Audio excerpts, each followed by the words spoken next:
ಅಕ್ಷಯ ತೃತೀಯ ಅಕ್ಷಯ ಪಾತ್ರೆ ಥರ ನಮ್ಮ ಸಂಪತ್ತು ದುಪ್ಪಟ್ಟಾಗುವಂತಹ ದಿನ ಅಂತಲೇ ಹೇಳಬಹುದು. ಇದೆಲ್ಲದಕ್ಕಿಂತ ಮುಂಚೆ ನಾನು ಹೇಳೋದು, ಅರ್ಲಿ ಮಾರ್ನಿಂಗ್ ನಿಮಗೆ ಬಾದಾಮ್ ಗೋಂದ್ ಅಂತ ಕೇಳಿದ್ದೀರಾ?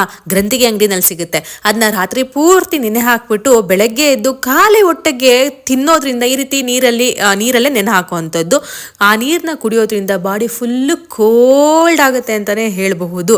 ಜೊತೆಗೆ ನಿಮ್ಮ ಹತ್ರ ಏನಾದರೂ ಎಳ್ನೀರು ಬೆಳಗ್ಗೆನೆ ಸಿಕ್ಕಿ, ಎಳನೀರು ಬೊಂಬಲು, ಅದ್ರ ಜೊತೆಗೆ ಬಾದಾಮ್ ಗೋಂದನ್ನ ನೆನೆಸಿರುವಂಥ ಬಾದಾಮ್ ಗೋಂದನ್ನ ಹಾಕೊಂಡು ಕುಡಿಯೋದ್ರಿಂದ ನಿಮ್ಮ ಬಾಡಿ ತುಂಬಾ ತಂಪಾಗಿರುತ್ತೆ. ಈ ಬೇಸಿಗೆನಲ್ಲಿ ನಿಮ್ಮ ಬಾಡಿನ ಕೂಲ್ ಆಗಬೇಕು ಅಂತ ಅಂದರೆ ಇದು ಒಳ್ಳೆ ರೆಮಿಡಿ ಅಂತಲೇ ಹೇಳಬಹುದು. ಸ್ಕಿನ್ನು ಸಹ ತುಂಬ ಚೆನ್ನಾಗಿ ಗ್ಲೋ ಆಗುತ್ತೆ ಅಂತಲೇ ಹೇಳಬಹುದು.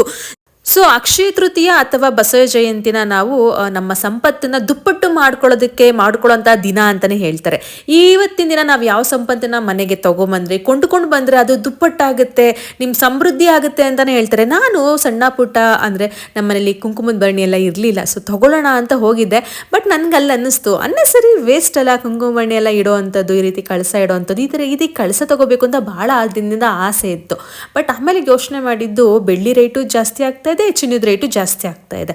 ಸೊ ಹಾಗಾಗಿ ಬೆಳ್ಳಿನೇ ತೊಗೊಂಡ್ಬಿಡೋಣ, ಅಂದರೆ ಈ ರೀತಿ ಬಾರ್ ತೊಗೊಂಡ್ಬಿಡೋಣ ಅಂತ ಅಂದ್ಬಿಟ್ಟು ಬಾರ್ನೇ ಬೈ ಮಾಡಿದೆ ಅಂತಲೇ ಹೇಳ್ಬೋದು.